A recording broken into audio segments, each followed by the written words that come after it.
दोस्तों, गोपाल किशन जी एक सेवानिवृत्त अध्यापक हैं।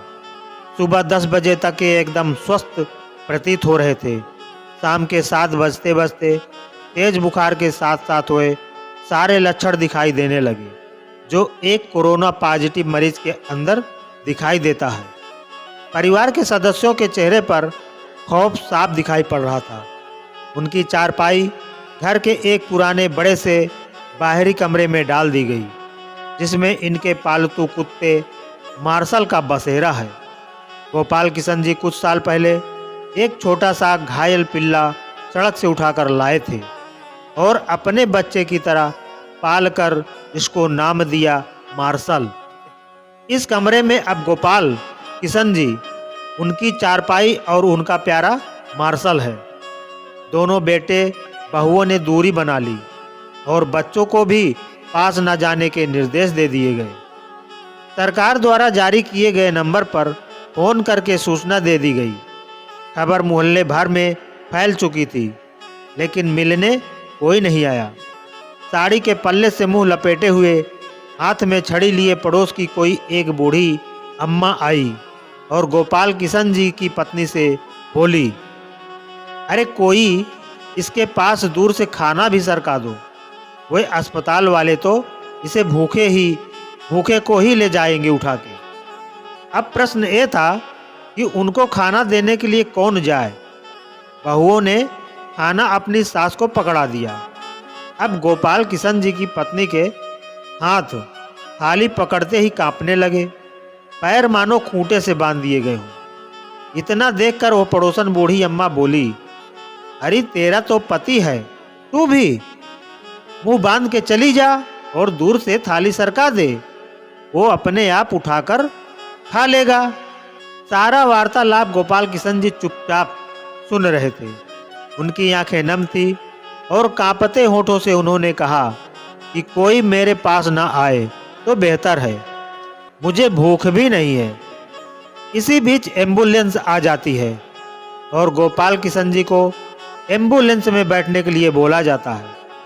गोपाल किशन जी घर के दरवाजे पर आकर एक बार पलटकर अपने घर की तरफ देखते हैं।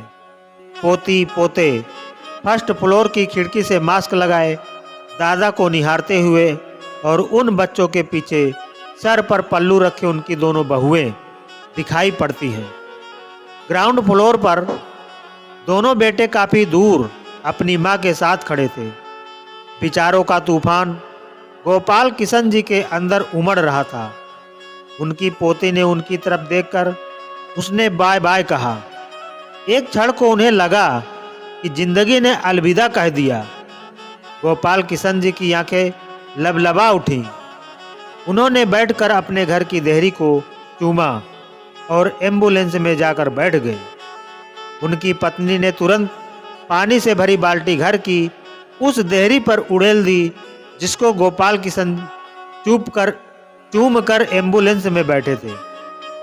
इसे तिरस्कार कहो या मजबूरी, लेकिन ये दृश्य देखकर कुत्ता भी रो पड़ा और उसी एम्बुलेंस के पीछे पीछे हो लिया, जो गोपाल किशन जी को अस्पताल लेकर जा रही थी। गोपाल किशन जी अस्पताल में 14 दिनों के ऑब्जर्वेशन पीरियड में रहे। उनकी सभी जांच सामान्य थी।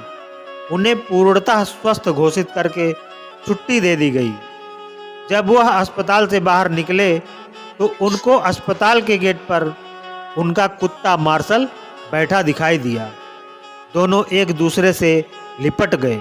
एक की आंखों से गंगा तो एक की आंखों से यमुना बहे जा रही थी।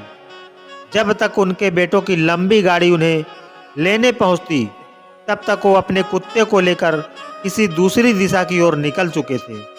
उसके बाद वो कभी दिखाई नहीं दिए। आज उनके फोटो के साथ उनकी गुमशुदगी की खबर छपी है। अखबार में लिखा है कि सूचना देने वाले को 40,000 का इनाम दिया जाएगा। 40,000!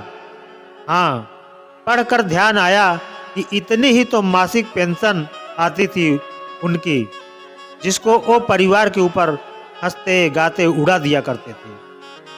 दोस्तों, यह हकीकत ही है।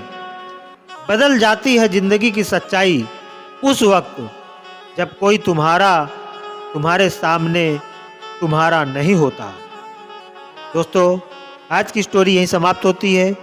अच्छी लगी हो तो लाइक करके शेयर करें और इसी तरह की स्टोरी सुनने के लिए हमारे चैनल को सब्सक्राइब करना न भूलें। धन्यवाद।